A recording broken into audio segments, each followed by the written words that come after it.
Para pemirsa yang dirahmati oleh Allah Subhanahu wa taala. Karena itu Rasulullah sallallahu alaihi wasallam adalah orang yang selalu beristighfar dan beliau tidak pernah berhenti beristighfar. Setiap hari Rasulullah itu bertaubat dan beristighfar minimal 100 kali. Rasulullah melakukan istighfar minimal 100 kali. Dalam satu riwayat disebutkan Rasulullah itu beristighfar sebanyak 70 kali. Setiap harinya Rasulullah itu lakukan beristighfar minimal sehari 70 kali.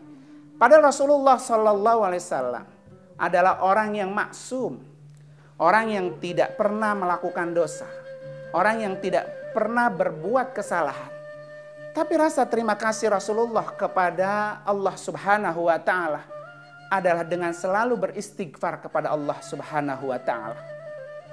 Karena itu dalam hadisnya disebutkan Rasulullah mengatakan tubu ilallah. Bertaubatlah kamu kepada Allah. Fa inni atubu fil yaumi ilaihi mi'ata marrah.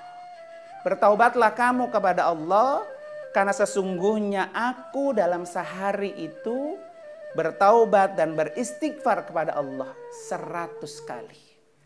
Rasulullah saja orang yang maksum, orang yang tidak pernah melakukan kesalahan dan dosa. Tetapi Rasulullah selalu beristighfar setiap hari 100 kali. Bagaimana dengan kita sebagai manusia biasa, orang yang selalu melakukan dosa? Di mana juga kata hadis Rasulullah, kullu bani Adam khata'un, bahwa setiap manusia itu pasti punya dosa.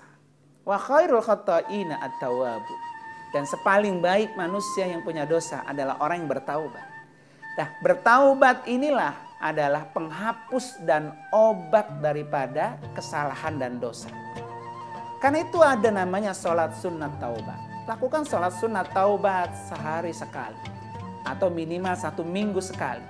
Sehingga kita bisa menghapus setiap hari dosa kita hapus dengan kita melakukan istighfar dan bertaubat ini. Bisa kita bayangkan seandainya dosa itu seperti penyakit.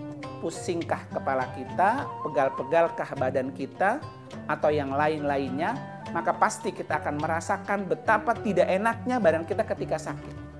Harusnya kita berpikir ketika dosa itu sama dengan rasa penyakit, maka akan merasa tidak nyaman, tidak enak ketika kita dilumuri oleh dengan dosa-dosa kita. Nah, untuk menghilangkan rasa sakit itu, menghilangkan rasa nyeri itu, segera minum obat. Begitu juga untuk menghilangkan dosa-dosa itu, maka segeralah beristighfar. Para pemirsa yang dirahmati oleh Allah Subhanahu wa taala.